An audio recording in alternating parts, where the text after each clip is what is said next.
மக்களே நம்ம இன்னைக்கு பார்க்க போறது மிக பிரம்மாண்டமாக அடங்கேறிய மிஸ்டர் அண்ட் மிஸ்ஸஸ் சின்னத்திரையோட டைட்டில் வின்னர் யாரு, ரன்னர் அப்பா இருந்த மக்களை பார்க்க போறோம். இதுல 6 ஃபைனலிஸ்ட் போட்டிட்டாங்க மக்களே. அந்த 6 ஃபைனலிஸ்ட் கடுமையா போட்டிட்டாங்க மக்களே.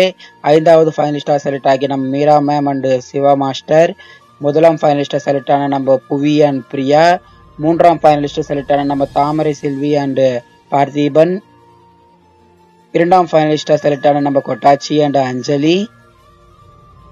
4ஆம் ஃபைனலிஸ்டா செலக்ட் ஆன சமீர் அண்ட் ஆசிபா. 6ஆம் ஃபைனலிஸ்டா செலக்ட் ஆன சௌமியா நவீன் தான் மக்களே. இவங்க 6 பேர் தான் மக்களே ஃபைனல்ஸ்ல கடுமையாக போட்டிட்டாங்க மக்களே. கடுமையாக போட்டிட்டு நம்ம மிஸ்டர் டைட்டில் வினர் யாருன்னா நம்ம புவி அண்ட் பிரியா மக்களே. இவங்களுக்கு கிடைச்ச பரிசு தொகை ரூபாய் 3 லட்சம் மக்களே மற்றும் பாட்டி வீட்டோட சாவி மக்களே. 2வது ரன்னர் அப்பாக நம்ம கொட்டாச்சி அண்ட் அஞ்சலி வந்தாங்க மக்களே. இவங்களுக்கு கிடைச்ச பரிசு தொகை 2 லட்சம் ரூபாய் மக்களே. நம்ம சேனலை சப்ஸ்கிரைப் பண்ணுங்க, ஃபாலோ பண்ணுங்க, எப்போ உங்க ஆதரவை எங்களுக்கு தாங்க.